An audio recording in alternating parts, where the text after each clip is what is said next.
here because we don't have to do a whole lot of things. Should have done this in the clinic, somewhere in between a food truck and your walk-in clinic.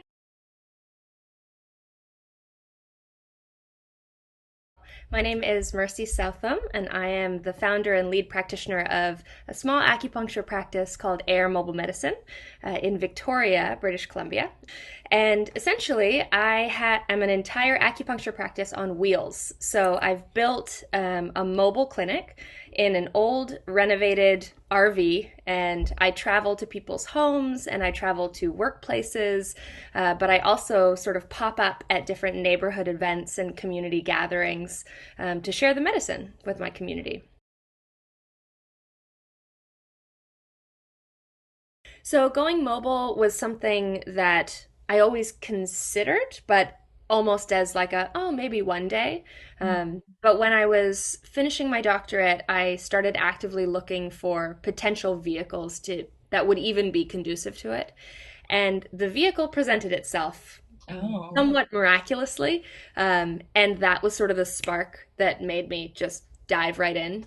Mm. I wanted to go mobile because, well, I just always am mobile in my life. I've moved to lots of different places. So Vancouver is one hometown, Toronto over on the other side of Canada is another hometown. I Mhm. was down in San Diego for about 7.5 years. Having a business that has that flexibility as well was kind of accidental, but it sort of fits perfectly. And I knew that I wanted to create a clinic and create a business and a brand that helped elevate our entire industry, not just my business. I wanted to figure out a way to provide this medicine to people that didn't even know that the medicine existed or didn't know that the medicine could actually support them in so many ways. Right now, I'm focused predominantly on Victoria, which is the city I live in, and it's actually a cluster of 13 little tiny municipalities. Mhm. So you can drive from one side to the other of Victoria in about an hour. So everything is fairly accessible, which is nice. But there are days that I'm going this way and then back down here and then over here and then so I get around. Now, because of COVID and so many regulations, rightfully so, making sure everyone remains safe, I have every appointment pre booked. Before COVID, when I would be at events or doing pop up clinics in different communities, I had a lot of walk ins. I would have people just at the events be like, hey, do you have time for me right now? And I'd say, sure, come on in or come back in 20 minutes. It's fun because a lot of different conditions tend to walk in. My Mhm. space is not for everyone, of course, Okay. because it is a little different. I do all my treatments seated. Mhm. So it's similar to a community acupuncture model where, yeah, you're not on a table generally. I have my treatment chairs are actually hanging from the ceiling. There's many reasons why I did that, specific to the fact that it was mobile and I needed more floor space and I needed something that would be level regardless of if the vehicle was level. But I bring out a foot ottoman and people end up just kind of resting in these hammock chairs while I'm doing treatments. So I treat distally quite a bit. So if individuals are coming in for more intensive orthopedic acupuncture sessions, I generally refer out to other practitioners. Okay. So in the morning, I'm reviewing my patient cases. I'm actually making a map, like on Google Maps, of where I'm going. Mhm. Scheduling is a whole other beast with mobile clinics, especially when you are treating patients in lots of different neighborhoods. So I go to the clinic right now. It's being stored. It's not stored at my house. I park it at another location. And so I go in, give it a morning clean, head to my first patient, do whatever I do with that patient, and then as they're resting, all my paperwork happens while they're still in the clinic. Once that patient's done, pack it up, clean everything, open all the windows, drive to the next location, and repeat and repeat. With the winter hours, because we don't have as much daylight, I Mhm. see fewer patients. So see 3 to 4 patients a day now, Mhm. but that will be changing in March, and we'll be back up to 6 patients a day. Could you take us kind of inside the van, maybe? You briefly mentioned hanging seats. What else is inside the van? Yeah. Oh, I wish that we were in it right now. and I could just show you. But so the vehicle itself is 22 feet long and about 8 feet wide. So the actual treatment space that I have is only about 15 or 16 feet long and 8 feet wide. So in the treatment space, I've got four main chairs. The driver's seat, the passenger seat that rotate and become they face the treatment, Oh, okay. and two additional hanging treatment chairs. So they're hanging from the ceiling for a couple different reasons. I mentioned briefly that I needed to make sure that my patients had an even treatment space regardless of where I was parked. So I've got two treatment chairs there. I have my workspace. With mobile clinics, of course, you have a lot of things that are hidden behind walls and underneath countertops. So I've got water tanks, hot water tanks. I've got solar panels on the roof with a whole inverter system. All of that is kind of hidden underneath the countertops. Lots and lots of cabinets that are very secure that do not open when I drive. One of the other things I wanted to prioritize in my clinic was having enough room to move, of course.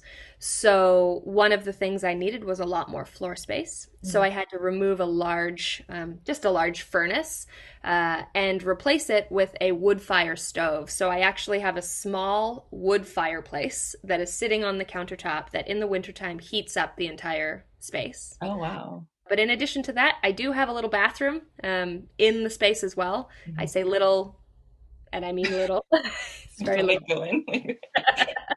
There's enough room to move, but it's little.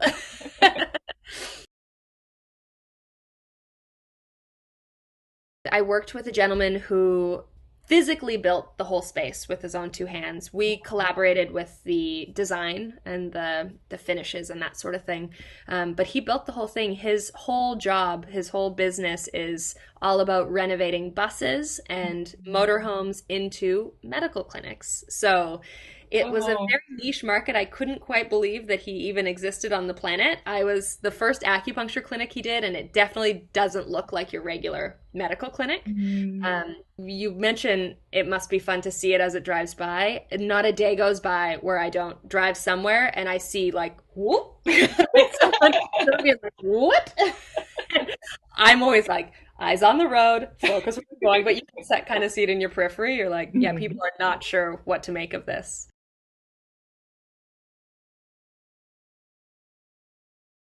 A few kind of hiccups on the way to running a mobile clinic is, well, how the heck do you license it? Is that allowed? Is there a category that I can fit into that would make it more understandable for people? So that was one conversation with City Hall and getting all the business licenses and everything. Thankfully, it was okay, but I needed to do my research to basically explain my business in as simple terms as possible. In addition to that, it's a matter of where do you store the clinic? Where do you park it when it's not in service? How do you even get the word out that you're doing this thing? For me, it was events, markets, begin investing in my communities. I've got it on lockdown right now, but it feels like every day there's a new question or a new thing to think about. In terms of mobile specific resources, I wish that there was such a thing. I really do. You can write a book. There you go. I mean, that's actually not a bad idea because there are some things you need to think about. The number one thing I recommend is start hyper local. And what I mean by that is go walk to your city hall, walk to your municipal hall, and talk to the individuals in charge.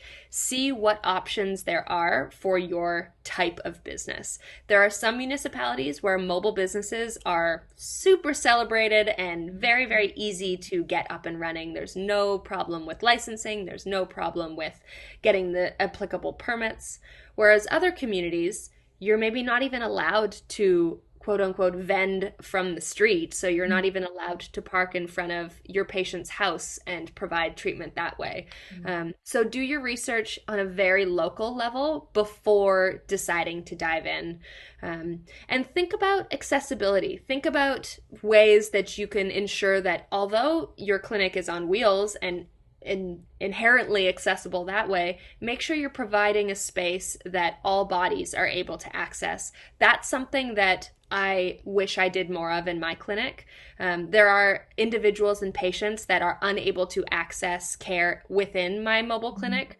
That hasn't been an issue because I'm able to offer in-home care as well, but just plan accordingly. So if your space is not accessible to all bodies, figure out how your business can be accessible to all bodies. Those are two main lessons that I learned, but maybe I will write a book because there hasn't been a book that's been written about it. I guess one other recommendation. Mhm. If you're thinking about creating a mobile clinic on wheels, I would recommend, in terms of vehicle, working with something that already has some electricity and plumbing. If you're already working with a structure that has that in place, it could make your job a little bit easier. Mhm. I just want to thank you for being inquisitive and curious about this. Mobile medicine is definitely something that is growing. It's a trend in our industry that is growing. Just here in Victoria, in my city, we have a mobile dental hygienist, mobile massage therapy, mobile physiotherapy, and mobile acupuncture. Individuals who do in-home care and in-vehicle care. So it's something that I think we'll be seeing more of. But I think it's a positive change and something that we should all be wanting to learn more about. And I would love to continue this conversation if you want to learn more, or if you just want to chat about mobile medicine and acupuncture Yeah. and starting practices. Yeah, yeah. Love talking about that. Perfect. Yeah, I'll be sure to be in touch again.